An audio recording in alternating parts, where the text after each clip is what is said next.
મૌલાના ઇમરાન સાહેબ, વલીભાઈ, અમારા કિશનભાઈ, આજે 79માં સ્વાતંત્ર્ય દિવસની ઉજવણીમાં આપણે બધા ભેગા થયા છીએ. જે કંઈ વાત અમારા મૌલાના ઇમરાન સાહેબ અને વલીભાઈએ જે કીધી છે, મારે તો આજે કહેવાનું એટલું જ છે કે અસ્ટેન પ્રાથમિક શાળામાં અંદાજે 90-95ની સંખ્યા હશે. સ્કૂલ કેવી રીતે ચાલે છે એ આપ સૌને આજે ખ્યાલ આવી ગયો. આજે અમારા ટીચરો અને શિક્ષકોએ કેવી મહેનત કરી છે એ આ છોકરાઓ અત્યારે જે પ્રોગ્રામ આપ્યો એના ઉપરથી આપ સૌને ખ્યાલ આવી ગયો છે. આજે જે છેલ્લા પ્રોગ્રામ અત્યારે થયા એ પ્રોગ્રામમાં આપણને એમ થયું કે ખુશીના આંસુ કહેવા આપણે રોકી નથી શક્યા. ખરેખર આંખમાંથી આપણને આંસુ આવી જાય છે. વાલીઓને મારે કહેવાનું એટલું છે કે જે કંઈ છોકરાઓની સંખ્યા છે અત્યારે, હવે એ સંખ્યામાં કંઈક વધારો થાય. આપણે હિજાબનો પ્રશ્ન છે. આપણી મુસ્લિમ શાળા છે અને જો તમે બધા મહિલાઓ હિજાબ પહેરીને બેઠા છે.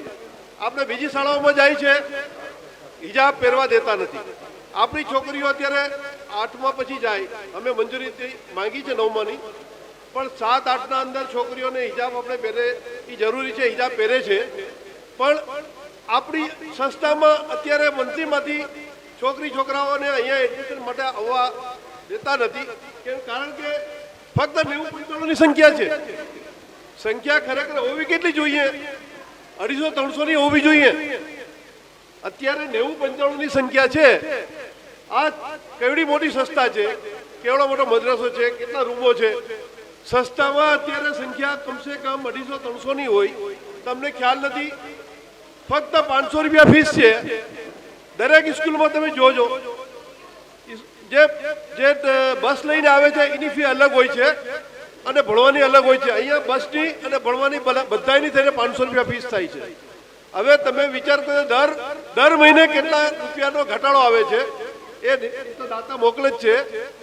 દર મહિને 35-35 હજારનો ઘટાડો આવે છે પગાર. હવે અમને બી શરમ આવે છે કે એક ટીચરનો પગાર છે ને કેટલો છે, હું તમને કહું ને તો આપણે બી વિચાર કરશો. ફક્ત 3000 રૂપિયા છે. હવે 3000માં શું થાય? જે વસ્તુ આપણને ખબર છે કે આપણે દર વર્ષે ઘટાડો આવે છે, તો સંખ્યા વધે, સંખ્યામાં 200નો વધારો થાય તો ટીચરનો પગાર વધી જાય. ટીચરનો આપણે પગાર એટલા અમને ખબર છે કે પૂરું ન થાય.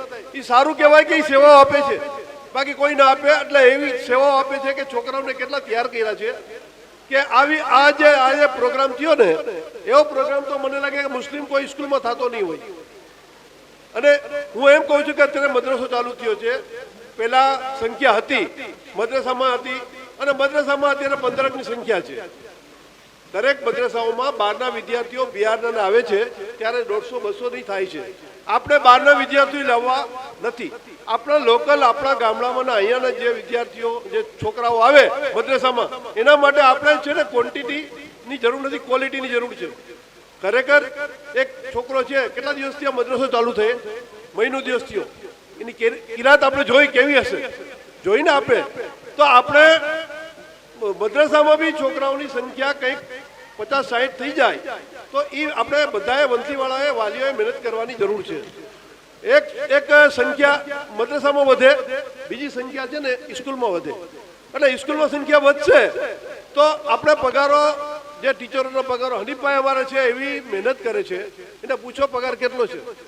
એટલે અમને ખરેખર શરમ આવે છે કે આટલા પગારમાં પણ શું કરીએ? ઘટાડો આવે છે. દાતાઓ દર વર્ષે આમાં બધા નહીં વસે કે સ્કૂલમાંથી સંખ્યા આવે, આમાંથી બધા. અમે ખુદ ટ્રસ્ટીઓ છે ને અહીંયા આવીએ છીએ ને, અમારા ડીઝલ લઈને આવીએ છીએ. એક પૈસો કોઈએ આમાં અત્યારથી ખાધો નથી. અગાઉ જે કંઈ થયું આપ સૌને ખબર છે કે કેટલી ગેરરીતિ ચાલતી હતી ને કેટલા કેસ કપાળા થયા, કોર્ટ બેટલ થઈ. મદ્રસામાં ગેરરીતિ બંધ કરવા માટે કરીને બધું કર્યું છે ને અત્યારે આપણા મદ્રસામાં ને આ સ્કૂલના અંદર 1 રૂપિયાની ગેરરીતિ થતી નથી. અમારે બી અહીંયા આવવું છે તો અમારા ડીઝલ લઈને ટાઈમ બગાડીને આવીએ છીએ. કોઈ ટ્રસ્ટી 1 રૂપિયો ખાતો નથી. તમારે જોવું હોય તો હિસાબ ત્યાં ક્લિયર છે, તમારે બધાને જોવાની છૂટ છે. પણ મારું કહેવાનું એમ છે કે વાલીઓએ ગામમાં જઈને, અત્યારે અહીંયા ભેગા થયા છે તો ગામમાં જઈને પ્રચાર કરવો જોઈએ કે આપણે સંખ્યામાં વધારો કરો. બીજી જે સ્કૂલમાં જાય છે એનાથી આપણી અહીંયાની સ્કૂલમાં જે સંખ્યા વધે તો ટીચરનો પગાર વધશે અને મદ્રસાની સંખ્યામાં વધારો કરો. હવે ઇન્શાલ્લાહ સારો મદ્રસો ચાલે છે અને હજી સંખ્યામાં વધારો થશે તો મદ્રસો પણ આગળ તરક્કી કરશે. એટલે મારી સૌને વિનંતી છે કે આજે કદાચ મને એવું લાગે છે પ્રોગ્રામમાં છોકરાઓ હશે ને તો એના વાલીઓ અમુક તો આવ્યા બી નહીં હોય, બધા તો હશે જ નહીં. જેના છોકરાઓ આવો સારો પ્રોગ્રામ આપ્યો હોય તો વાલીઓને પણ આવવાની અહીંયા ફરજ છે, બધાને ખરેખર આવવું જોઈએ.